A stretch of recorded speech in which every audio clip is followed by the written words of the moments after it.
bahkan sing asale mau najis dan haram dimakan.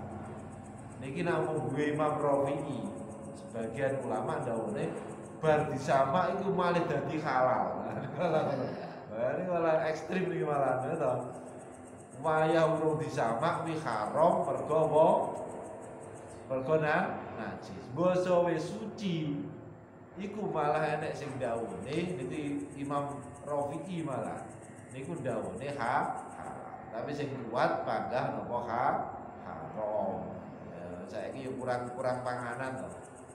Zaman dhisik enek bedung apa jebol ngene kan mesti ngono to. Disowahi kadang jam pondok zaman nang kene biyen, kok enek bedung iki kaya poso kan nggih apa tiduran lah. Nah, tiduran kan anu to rek.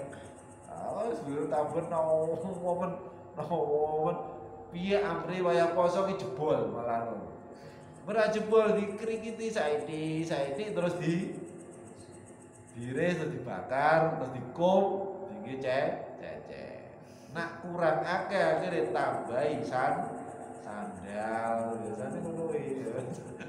Biyen kurang kerjaan ngono. Mangane kaya peteng-peteng berarti wis ketut kabeh sandale sak cecek. Lha iki ngoten. Dadi lulangi bangkai yang asalnya niku najis ketika disamak niku bahkan ada ulama yang mengatakan niku malih dadi suci dan halal. Niki hebate ngono hebat.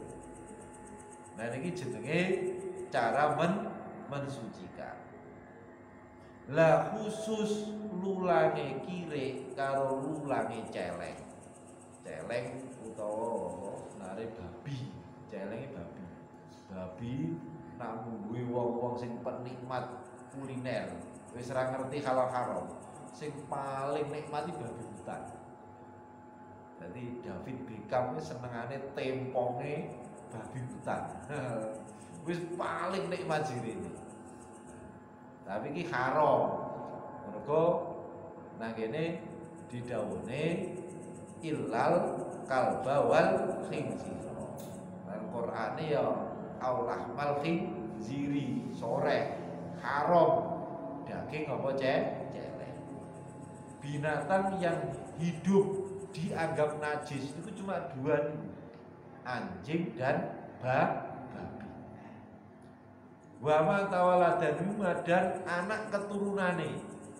Misalnya nek babi kawin silang karo asu, metu jenenge mbuh apa iki?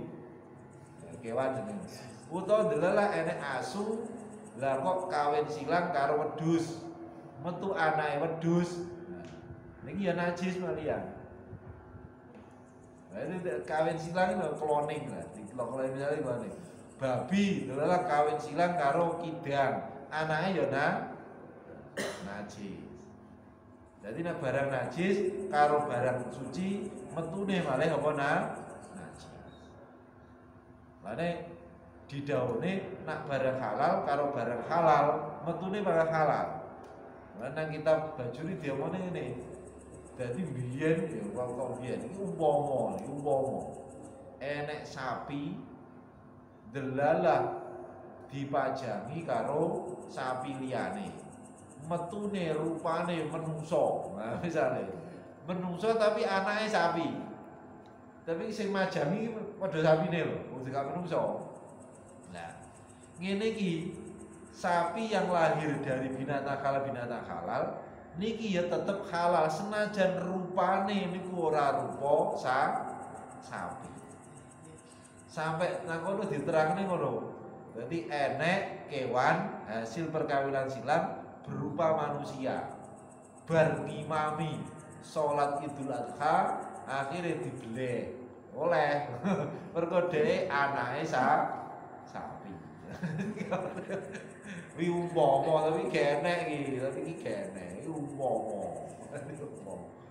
Dadi oleh nang kene ilmu persilangan ini ya mungkin aja.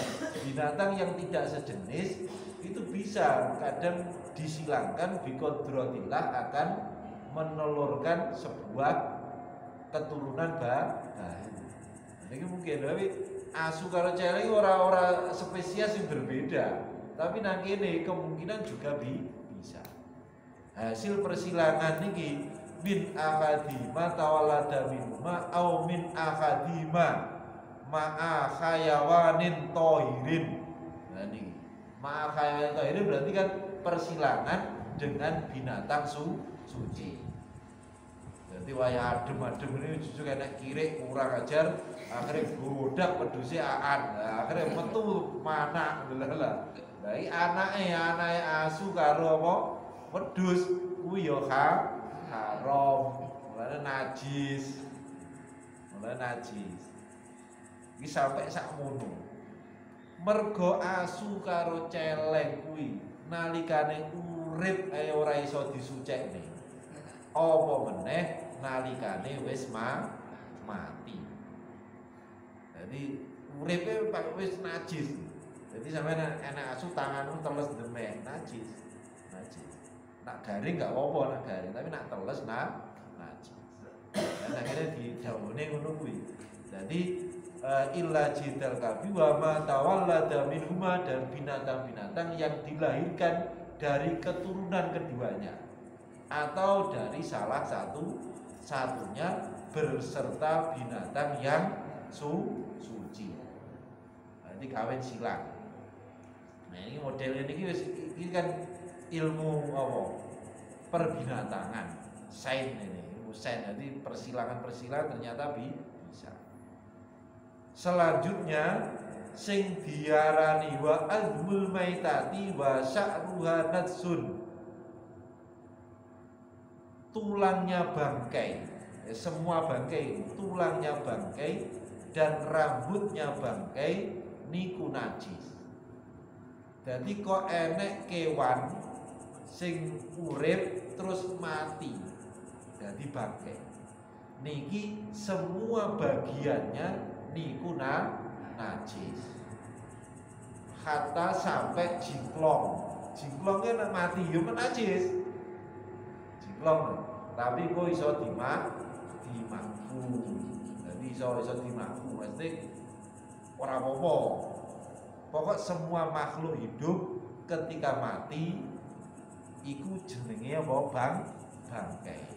Nalikane halal matine dibeleh iku jenenge kudu bangkai. Lalu pengertiane bangkai itu apa? Binatang sing azzailatul hayati, binatang yang mati bi ghairi zakatin syar'iyatin dengan tanpa disembelih secara syar'i. Disembelih secara syar'i berarti memotong dalane ambekan, khulqum wal mari, memotong dalane makanan. Dua tok kuwi wis terpotong, berarti itu namanya bukan bangkai. Utawa binatang sing haram dimakan iku kok mati senajan dibeleh panggang najis. Jadi enek binatang sing haram dimakan kuwi yo haram untuk disembelih. Walaupun tujuannya kangge ngilangne atau kangge meringankan bebane. Misalnya nek kewan mau wis ketok lara nemen wis ben gak kelaran tak beli ae. Nah, iku bangga mboten Pak. Apa kepengin jumuk lulange wis tak beli padha ae gak oleh. Nah, itu binatang-binatang yang apa haram dimakan apa dagingnya. Jadi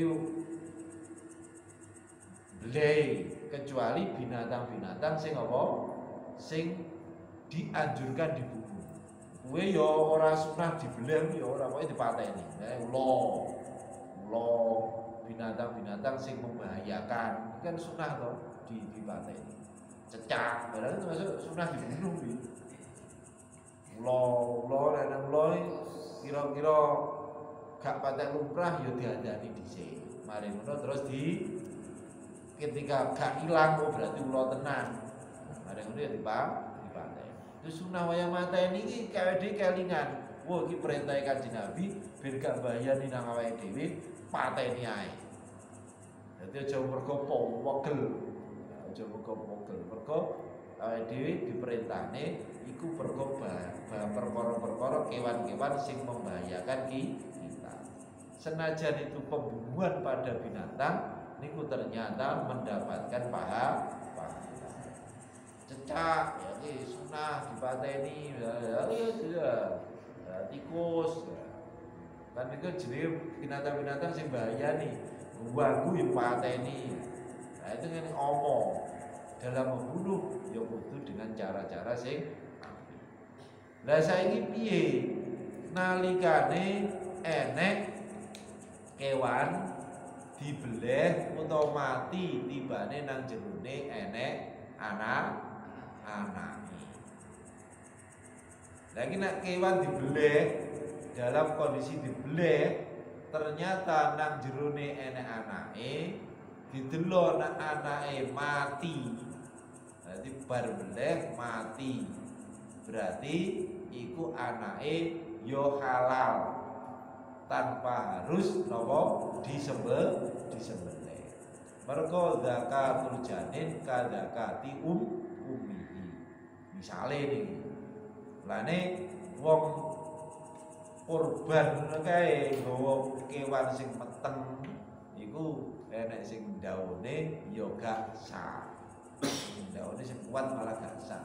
Mergo apa dikhawatirkan nang kono kok enek apa anake. Sehingga melongi jatahe apa daginge kurban. Lane didelok nek majer ya majer tenan.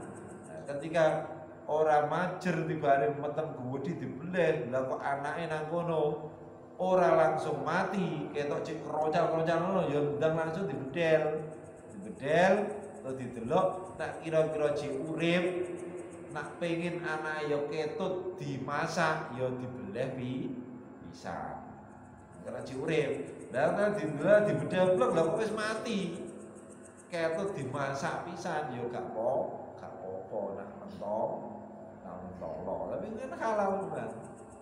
Zakatul ummi ka zakatul janin ka zakati idza kharaja min batni ummihi maitan li anna zakatahu fi zakati niki ngoten niku. Jadi lah selain binatang-binatang yang halal niki sedaya baik tulange, baik rambute, baik bagian tubuhe pokok kuwi dadi bangkai niku napa haram. Begitu juga bagian-bagian tubuh sing dipotel nalikane urip. Mergo jaman dhisik sekelompok orang di Madinah, niki enek sing punya kebiasaan kuwi nyulik. Jadi setengahnya iki pengen roh sabine lowongmu sopemo. Lagi sir pengen masak daging sapi 1/2 kilo, kerok ae sapine. Dicuwil jumuk saiki balik tabani, kok lak ben tukul nek. Utawa apane? Jadi setiap anggota tubuh, bagian anggota dari binatang yang halal yang diambil, yang dipotel ketika masih hidup niku hukumnya najis. Hukumnya najis kecuali rambut, kecuali ulune. Biyen sering nang kene apa? Akeh wong ngingu mentong. Kuwi akeh bakul-bakul sing menawarkan tuku apa lar mentong. Mentong jowo boli lho. Jowo boli. Ya ginjalan ya kelaran. Lah ini ternyata nang kitab ya diterangne ngono kuwi lho. Ngono diterangne. Dadi bakulan lar mentong jeboli ke piye hukume.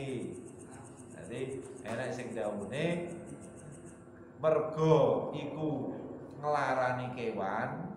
Nah, enek sing dawuhne iku ya haram, mergo napa nglarani kewan. Tapi karena melihat nih kebutuhan yang sangat mendesak, kebutuhan wong akeh butuh lar, wong akeh butuh apa jenenge ulu, misalnya daging musim dingin misalnya. Delok saking butuhe ngono kuwi, berarti jeboli ngene iki malah hukume makruh. Dadi makruh tok, gak sampai wong haram. Nah didelok saka pri kehewanan menyakiti binatang, kuwi kan yo ngesakne lho. Tapi ketika dilihat, wah ini ternyata demi memenuhi kebutuhan yang sangat dibutuhkan oleh masyarakat luas, sehingga bubuti demi niki mboten masalah. Akhirnya dari kesimpulan niki nak cara fikih niku iso dikembangne, oh tekan dindi. Saiki piye? Kayak sampean nak wayang bapake dulure sampean lara, niku ora namune dukun, cirine penyakite dilih nang wedhus, ngono lho.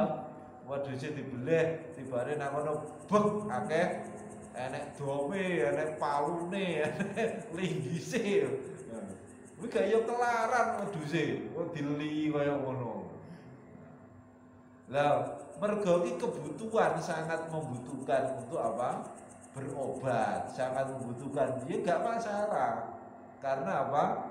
Walaupun itu ada unsur sedikit ada penyiksaan. Mergo ada unsur apa?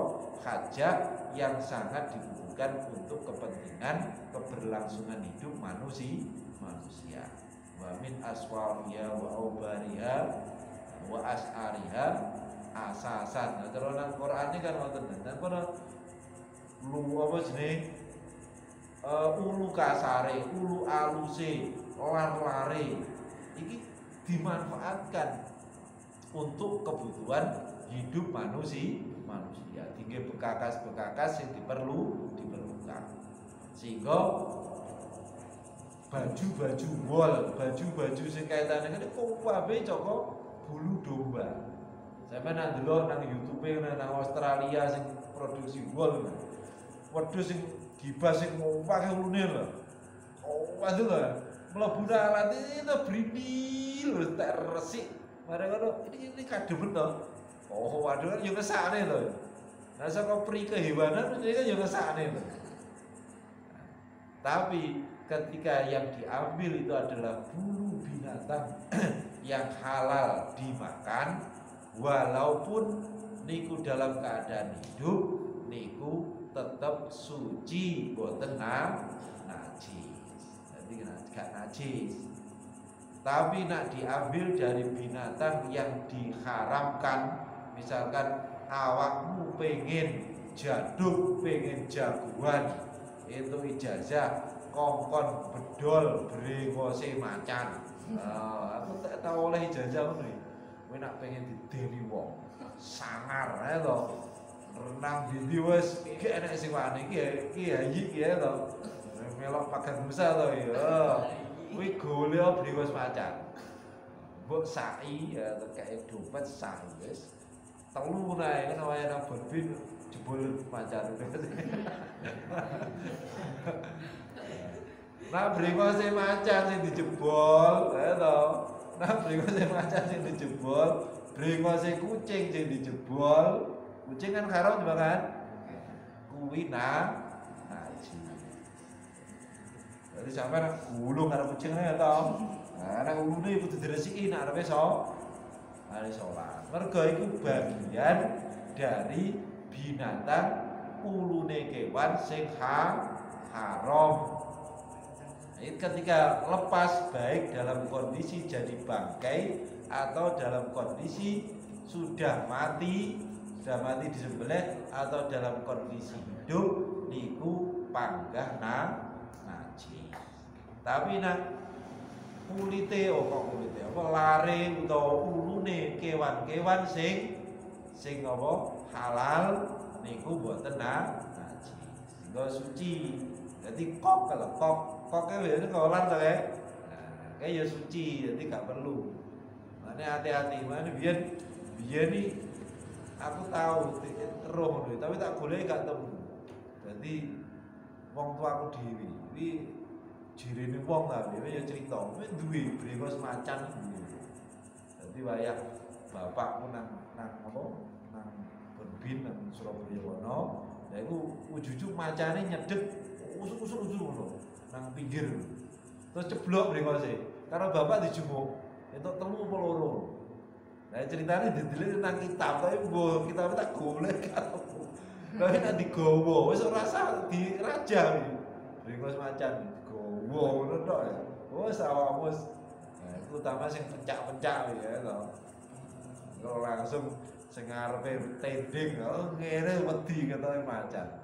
Tapi iku nek digowo nggih salat ya gak oleh sebab iku najis.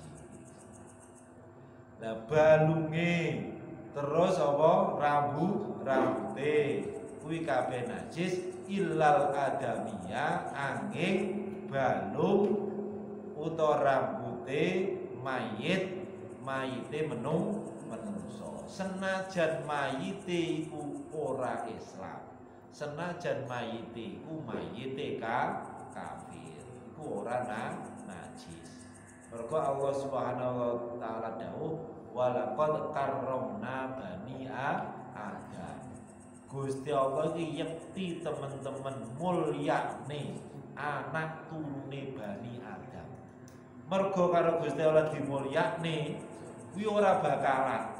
Wong wis mulya, wis apik, wis ora bakalan mayite kuwi dihukumi najis. Lah sing dawuhne bahwa orang-orang kafir, orang-orang musyrik dikatakan itu najis, itu bukan najis badannya, tapi najis iktikadnya, najis keyakinane. Innamal musyrikuna najasun, itu berarti najis apa? Iktikadnya, bukan najis badannya. Sehingga tiang ingkang meninggal wajib dimandikan itu bukan karena orang yang meninggal niku najis, tapi memang diantara hal-hal yang mewajibkan mandi adalah mati. Tapi maduse wong mati niku ora kudu adus dhewe. Senajan enek wali sing meninggal kuwi ora gelem didusi adus dhewe enek. Lah mau ngrepotne panjenengan, dadi adus dhewe ki enek. Jadi sampeyan nak mempeng wis nang sarai Fathul Qorib nang kitab Bajuri bab salat jenazah itu enek keterangane. Jadi enek wali kuwi ora gelem repotne waya adus wayahe wong ninggal adus dhewe. Nang wau nek wong mati adus dhewe ya geger. Ora sing mendem akhirnya bingung. Mulane wong ninggal kuwi wajib dimandikan, akan tetapi tidak dianggap najis. Jadi kesimpulannya bab niki di antara sesuatu yang menjadi alat mensucikan sesuatu yang najis, barang najis adalah menyamak. Jadi ini kan banyu, air itu harus suci mensucikan. Sing nomor loro ketika barangnya itu berupa kulit bangkai, maka ini akan bisa bermanfaat, bisa dimanfaatkan dengan cara bagaimana disamak. Jadi juludul maitan itu idza dubigha ayyuma ihabin idza dubigha faqat tahura. Apapun kulit yang dari bangkai kok wis disamak niku akan menjadi suci, sehingga diada. Nah zaman ini kan penting, ulang kan penting. Gak ada batu, tinggi sajadah, tinggi macam-macam. Nah saiki dadi kerajinan. Nah carane nyamak zaman dhisik ya sederhana ngene iki, dengan alat-alat sederhana. Nah saiki ya dengan alat-alat canggih sing sampai dadi sepatu, dadi tas wis ora bakalan kenek dipangan. Sampeyan mbok irisi, mbok anu, mbok bakar ya bakal seloloten mangan. Itu sing disamak dengan cara tradisional. Nah, penyamaan dengan cara kimia yang terjadi sama saat ini dan penyamaan secara tradisional iku yo sama-sama bisa menjadikan kulit itu menjadi suci. Padha ae. Jadi nang keterangan kitab Saraya Kutafis nang kono diomongne ngono enten. Jadi enek sing ngomong padha. Jadi artinya kapan-kapan. Nah ini kapan-kapan mau baby. Kapan-kapan kok enek sing wedhuse mati, kapan-kapan awake dhewe praktek ya toh. Nah, tim ki praktek. Nah, kok terus didelok ayo piye jajal praktek. Kok kira-kira enek telek doro ya telek doro, tapi aja telek lah. Nah, golek baban-baban golek sepet golek wae sing anu, nah kudu jual. Ben tau. Mosok iki ket nang pondok sampai nang omah itu rong tau aku jajal. Sama. Jadi kapan-kapan sampeyan apa praktek. Iki sekilas keterangan tentang menjelaskan tentang apa nyawa.